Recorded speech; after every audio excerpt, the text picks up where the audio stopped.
Il est 13h à Conakry. Merci de votre fidélité. Bienvenue dans ce journal dont voici les titres. Soutien aux activités des collectivités à la base, la vice-présidente du CNT aux côtés des associations de femmes dans le secteur agricole. Un appui est attendu pour booster et valoriser les productions locales. Un geste dans la préfecture de Kouroussa, la localité de Saman dispose désormais d'une école remise à neuf.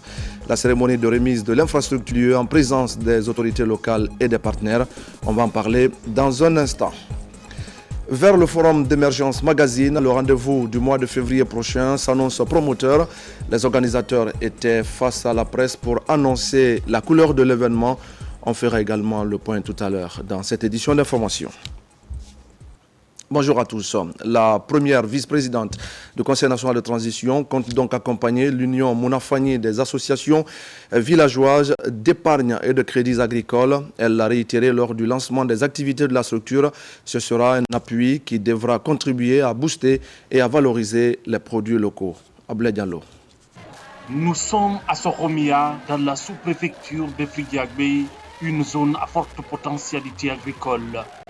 Ici, depuis quelques années, les paysans développent des opinions sur les questions d'autonomisation des femmes à travers la création de groupements d'intérêt économique dans le développement communautaire.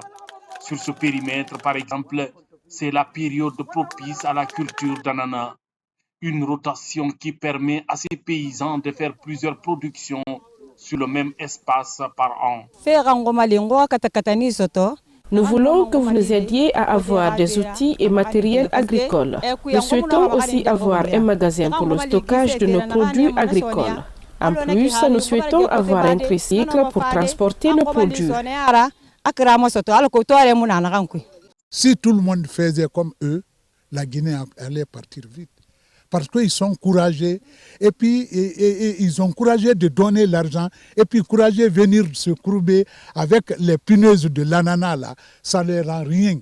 Aujourd'hui nous sommes formalisés, on a tous nos documents, mais malheureusement, je le retire ici, le fonds d'appui manque. Quand le président de la République donne un fonds, on entend à la télé et à la radio qu'il y a des groupements de femmes. Nous sommes plus de 1000 et quelques.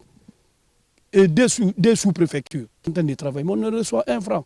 Ce week-end, le Conseil national de la transition, par le biais de sa première vice-présidente, vient apprécier les actions de l'Union Mounafani des associations villageoises d'épargne et de crédit agricole. Nous avons pris la décision de venir soutenir leur association villageoise d'épargne et de crédit. C'est une initiative innovante qui est aujourd'hui explorée par les institutions internationales pour aider les femmes en milieu rural. C'est un outil puissant qui peut rendre les femmes autonomes, qui peut leur donner leur indépendance économique et financière. En guise d'encouragement, la première vice-présidente du Conseil national de la transition offre un montant symbolique au groupement. Il regroupe en son sein 34 associations villageoises d'épargne et de crédit issus des 14 districts de la sous-préfecture de Fridiagbé et d'Amakania. Actuellement, on dénombre 1360 adhérents, dont 1204 femmes. Dans l'actualité encore, le programme national de recensement administratif à vocation d'état civil continue de bénéficier du soutien des partenaires. Une société chinoise est en train d'installer en ce moment des équipements à l'intérieur du pays. Il s'agit notamment de panneaux remis récemment au gouvernement. L'opération devra faciliter la mise en œuvre adéquate du PN RAVEC. Idrissa Sissé. Ces équipements sont destinés à alimenter en courant électrique et sans interruption les salles qui abritent les serveurs du PN-RAVEC. Conformément aux instructions données par le Premier ministre chef du gouvernement, la société Roya Nouvelle Énergie débarque à Kindia pour l'installation de ces équipements solaires. Nous avons installé l'équivalent d'à peu près 300 millions de francs guinéens en équipements panneaux solaires et ressources, moyens de fournir de l'électricité. Cette installation permettra à une accessibilité à l'électricité 24 heures sur 24 aux serveurs. Peu importe la situation, les serveurs seront toujours alimentés par l'électricité. Nous sommes là pour importer les nouvelles technologies liées à l'énergie solaire Nous souhaitons proposer à la Guinée une solution pour régler leurs soucis d'électricité et proposer à la Guinée et à la population guinéenne des solutions pour les aider à avancer jour après jour vers une meilleure situation niveau énergétique. Après Kindia, les différentes équipes techniques de la société Royal Nouvelles Technologies sont passées dans les préfectures de Mamou, Labé, Kankan et Farana pour le même exercice. Partout, les équipements ont été installés sous la supervision des autorités locales. On parle maintenant habitat et construction. Les initiatives se poursuivent également sur le terrain. La société B22 et ses partenaires étaient hier face à la presse. Les partis ont présenté aux journalistes les avancées enregistrées sur le site d'Ansoumania Village. D'autres actions sont aussi exposées en lien avec la création d'une ville moderne à Conakry. Al-Gassim Mouba. Face aux défis liés au logement en Guinée, des promoteurs immobiliers s'engagent dans l'acquisition et la construction des logements et autres équipements annexes. C'est le cas de B2D qui se veut leader de l'immobilier dans notre pays. On a consolidé les bases actuellement sur 2024. On a les différents partenariats qui ont été réalisés nous permettent de vraiment structurer notre activité pour pouvoir réaliser plus de commercialisation, amener les villas à beaucoup plus de personnes et également pouvoir progresser dans la construction. C'est-à-dire qu'on va réaliser nos premières livraisons sur 2025. On va continuer à encourager nos différents clients à construire pour ceux qui ont acheté uniquement des parcelles. Et on va lancer la deuxième tranche qui est de 30 hectares pour cette année. Au cours de cette conférence de presse, les différents contours liés au projet immobilier entamé depuis quelques années ont été abordés.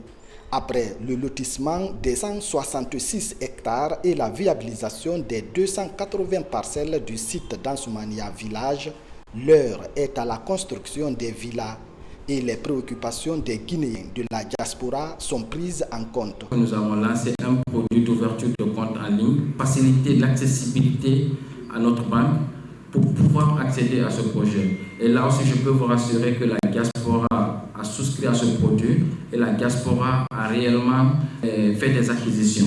Avec la société BDD, en novembre 2023, nous avons signé un protocole d'accord dans le cadre de la promotion immobilière. Et c'est ce qui est en train d'être concrétisé. C'est un réel soulagement, un réel plaisir pour nous aujourd'hui que les Guinéens peuvent s'acquérir des maisons à partir de la Guinée avec toutes les garanties et toutes les sécurités. Pour la nouvelle phase, l'installation des équipements, les réseaux, les commerces sont annoncés, tout comme les premières livraisons B2D et la construction privée. Sur les 30 hectares, 10 sont déjà viabilisés avec des voies et réseaux divers, mais également des villas témoins construites pour rassurer les acquéreurs. Ça, je le disais au sommaire, les élèves et parents du district de Saman se frottent les mains. L'école primaire du village, en souffrance depuis des décennies, vient d'être rénovée par le gouvernement à travers l'Agence nationale de financement des collectivités. Un geste symbolique qui vise à relancer le système éducatif à la base. La cérémonie de remise s'est déroulée en présence des autorités locales et des bailleurs de fonds. Elhadj Fodé Bangali Fofana. Longtemps laissée à la merci des intempéries de la nature, l'école primaire de ce district Saman refait peau neuve. Une largesse du gouvernement de la transition matérialisée grâce au financement de l'Agence nationale de financement des collectivités en Afrique, un instrument de l'État au service des collectivités. La population a été très souffrante. Vous voyez comment les élèves sont contents. Ils étaient dans une situation très difficile. Nous avons vraiment trouvé une population dévouée au développement. La collaboration entre l'entreprise et la communauté était très bien. Depuis mon arrivée ici, vraiment tout se passe très bien. Dans la convivialité, tout le monde travaille, main dans la main. Au cours de cette cérémonie de réception provisoire de l'édifice flambant neuf, le bailleur de fonds s'est réjoui de la qualité des travaux bouclés plus tôt que prévu dans un élan de parfaite cohésion sociale. L'ANAFIC s'implique activement à travers les collectivités de la base pour les appuyer dans leur propre développement. On met l'argent à la disposition de la collectivité elle-même identifie ses propres activités, ses propres actions et elle-même passe leur marché. L'ANAFIC est là en tant que superviseur. La création des conditions idéales d'apprentissage au sein de cette école était une des préoccupations majeures des habitants de ce village situé sur l'autre rive de ce fleuve Niger. Un réel motif de satisfaction de ces populations vis-à-vis des autorités de la transition. À cause du mauvais état dans lequel se trouvait ce bâtiment, les enfants étudiaient dans des conditions très difficiles. Aujourd'hui, nous sommes très contents car c'est la première fois que l'État intervient dans la réalisation de nos infrastructures. D'habitude, c'est le village qui collecte de l'argent pour construire. Avec ces 3 salles de classe, notre problème est résolu à moitié. Toujours, nous tendons la main à notre président, général Mamadi Doumbouya et son gouvernement pour nous aider à compléter le cycle normal en ajoutant 3 autres salles de classe. Ce sont là nos doléances.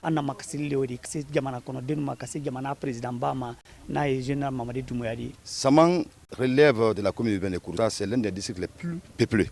Mais depuis 1990 jusqu'à date, voilà un district qui n'a jamais bénéficié d'un seul appui de la part de la commune urbaine. La Guinée d'hier ou d'aujourd'hui, sur la clairvoyance du général Mamadi Doumbouya, il y a un changement total. Personne n'est mis pour compte. Et nous sommes venus à la commune, on est tenu obligé de respecter cette feuille de route, l'inclusion. Parmi les nombreuses infrastructures récemment réalisées par l'ANAFIC figure cette adduction d'eau solaire construite dans le marché central de la commune urbaine. Ce système d'adduction d'eau potable est bien accueilli par les braves femmes de ce marché. De nombreuses infrastructures sont réalisées par l'État, mais certaines d'entre elles sont jusque-là à l'abandon, ce pour des raisons non encore élucidées. C'est le cas de ce nouvel abattoir entièrement clôturé et cette école professionnelle, tous deux flambant neufs, mais sans occupants, abandonnés dans la nature. Dans l'actualité ici à Conakry, la ministre de l'Enseignement technique de la formation professionnelle est sur le terrain. Elle s'est rendue au CEPERTAM. Amdallah et Concasseur, Aminata Kaba s'est entretenue avec les acteurs autour du fonctionnement et des besoins de ce centre, notamment sur le plan de la formation et de la modernisation des infrastructures. Tcherno Ousmane Diallo. Rénové et équipé sous l'ère du CNRD, le centre de perfectionnement aux techniques automobiles et mécaniques est l'un des centres les plus prestigieux du système d'enseignement technique guinéen, avec ses filières porteuses et ses apprenants venus de tous les horizons. Dans ces différents ateliers et centres de simulation en conduite auto, de nouveaux équipements ont récemment été installés pour garantir une formation de qualité. En visitant le centre, la ministre en charge de l'enseignement technique partage l'ambition du gouvernement d'en faire un pôle d'excellence en matière de formation dans tous les domaines de la mécanique auto. Je peux le dire aujourd'hui, en Guinée, c'est l'un des centres les plus équipés de la Guinée en matière d'outils mécaniques. Aujourd'hui, nous demandons surtout un banc d'essai électronique et accompagner les formateurs dans la formation continue. Cette visite de Madame la ministre de l'Enseignement technique, de la formation professionnelle et de l'emploi s'inscrit toujours dans sa volonté de pouvoir mettre en adéquation les formations qui sont dispensées au niveau de nos écoles avec les besoins du marché du travail. Il est aussi ressorti aujourd'hui qu'il faut que CEPERTAM aussi soit, on élève un peu le niveau de formation et d'offre de formation de CEPERTAM, notamment en offrant des formations de courte durée, notamment sur les perfectionnements des métiers en lien avec le secteur privé. Actuellement, une soixantaine de jeunes en formation dans ce centre, dont 25 qui suivent des programmes de perfectionnement en maintenance de véhicules légers.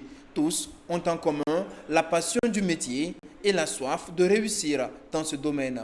Fier d'apprendre ce métier, j'aimerais encourager beaucoup de filles, même pas ces métiers, mais apprendre des métiers. Je suis fière et je suis contente. Avec les maîtres ici, ça va, tout le monde me montre ce que je ne connais pas. Quand je leur demande c'est quoi, ils me montrent tout.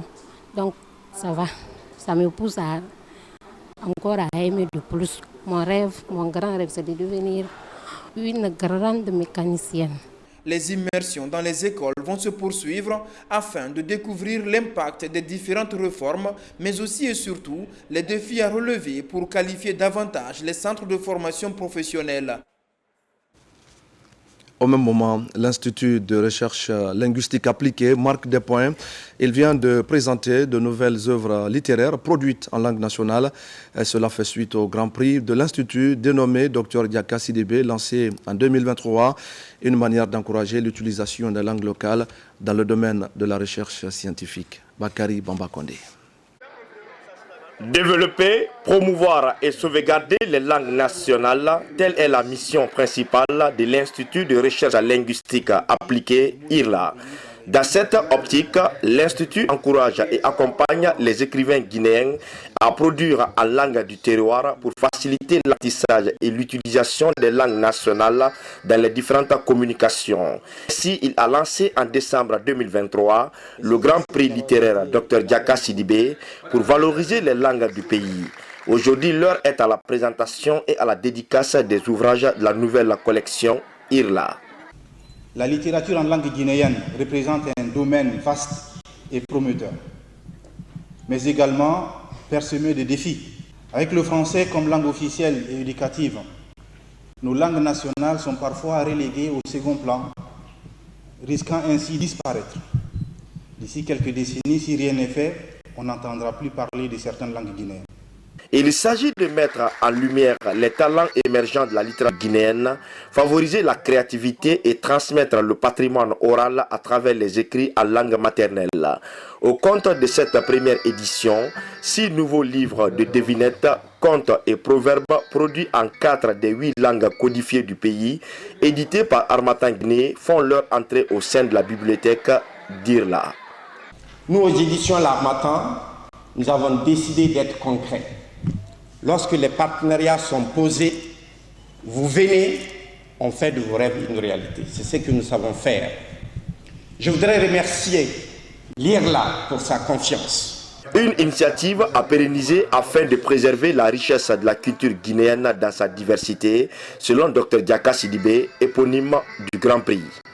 Les œuvres qui sont aujourd'hui à l'honneur témoignent de la richesse et de la diversité de nos cultures et nous rappellent combien il est crucial de préserver nos langues, ces véhicules de notre histoire, de notre sagesse et de nos rêves. Chaque ligne écrite, chaque mot posé est une contribution précieuse à l'édifice culturel que nous construisons ensemble. 10 prix ont été remis aux lauréats du premier concours, soit 2 en Maninka, 2 en Soso, 3 en Poulara et 3 en Peleo.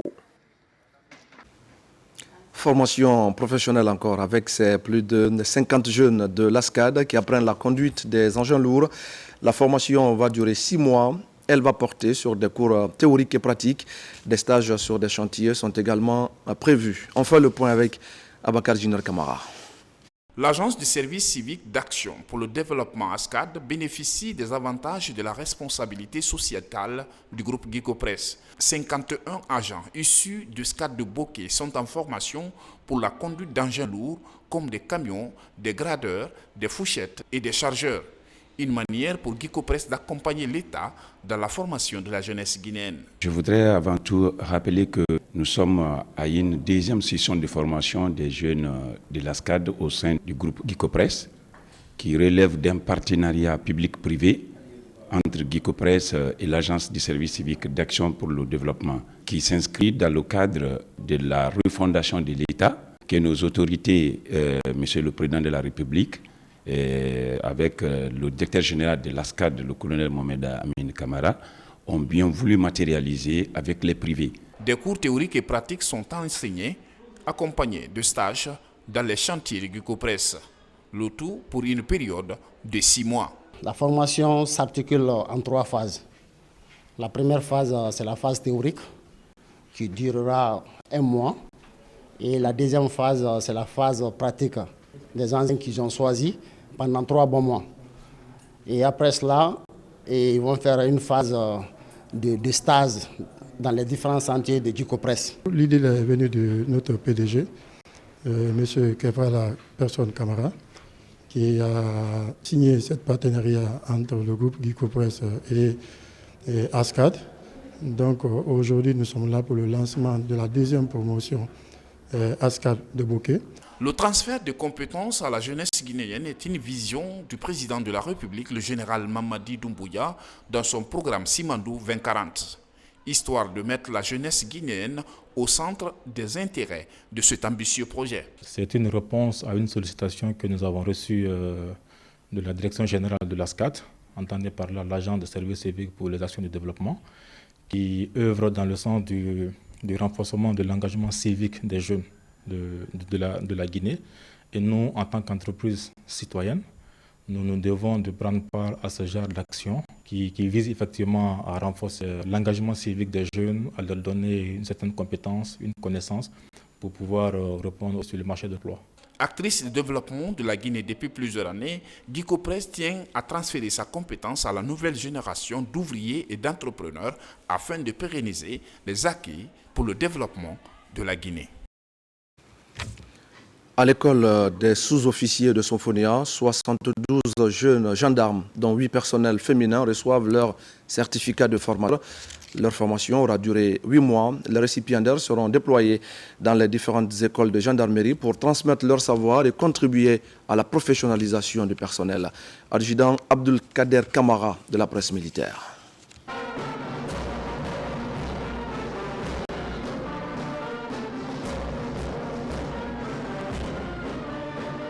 Cette troisième promotion de formation des formateurs vient renforcer davantage les capacités d'encadrement dans les structures de formation de la gendarmerie nationale.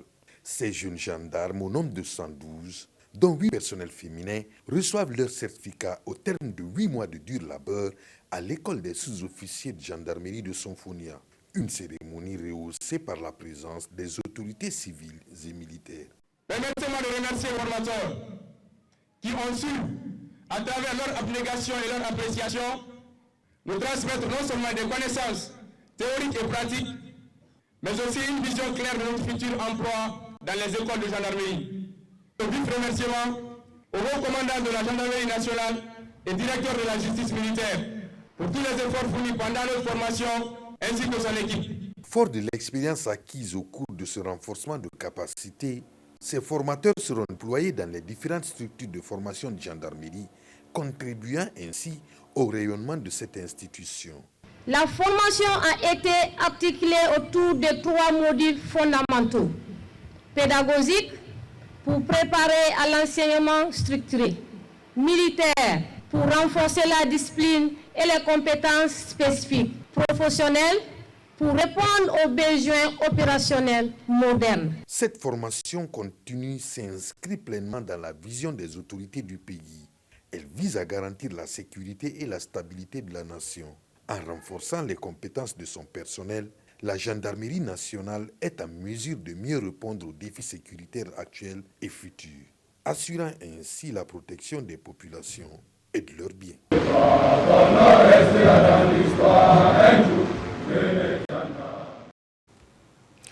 Et puis vers le forum d'émergence magazine, c'est un rendez-vous économique qui aura lieu du 20 au 21 février 2025. En prélude aux activités justement, les organisateurs étaient face à la presse pour rassurer l'opinion et faire le point des préparatifs. Alpha Siagaba. À quelques semaines du forum d'émergence magazine, les organisateurs tiennent leur deuxième conférence de presse. C'est l'événement qui récompense les acteurs de l'économie de la Guinée. Devant les journalistes, des messages d'assurance. Un forum économique dans un pays ne peut se tenir sans l'implication de l'État. Ce travail technique, il est fait. À ce jour, les nominés sont nominés par catégorie, ont été choisis. Donc ça a été fait par le cabinet. Les notes, comme on appelle, les thèmes sont aussi calés. Et puis les panélistes, pour la plupart aussi, sont identifiés et sont contactés, pour la plupart en tout cas. Et on s'attend aussi à la générosité qui nous aide, qui peut nous aider financièrement à l'organisation de l'événement. L'allure, elle est très bonne. En tout cas, nous travaillons bien avec le gouvernement. Cette année, le thème est d'une grande actualité. Vision Simandou 2040, les enjeux pour l'économie guinéenne. Cette année, on a encore plus facilité le travail aux membres du jury. Nous sommes partis sur 5 nominés directement qui seront livrés dans les prochains jours et à l'issue desquels 3 seront retenus pour la finale. Qui ont été éligibles à ce programme? Être en activité, droit guinéen, jouir de bonne moralité et être transparent. Des panels sur plusieurs thématiques de l'avenir de la Guinée sont prévus par les initiateurs d'Emergence Magazine Awards. L'événement est prévu le 21 février 2025 à Conakry. Et voilà, mesdames et messieurs, c'est la fin de ce journal. Merci à tous de l'avoir suivi. Le prochain rendez-vous avec les infos, ce sera tout à l'heure à 17h pour un nouveau point sur l'actualité. La Guinée, notre paradis, terre de richesse et d'innovation. Bonjour à tous.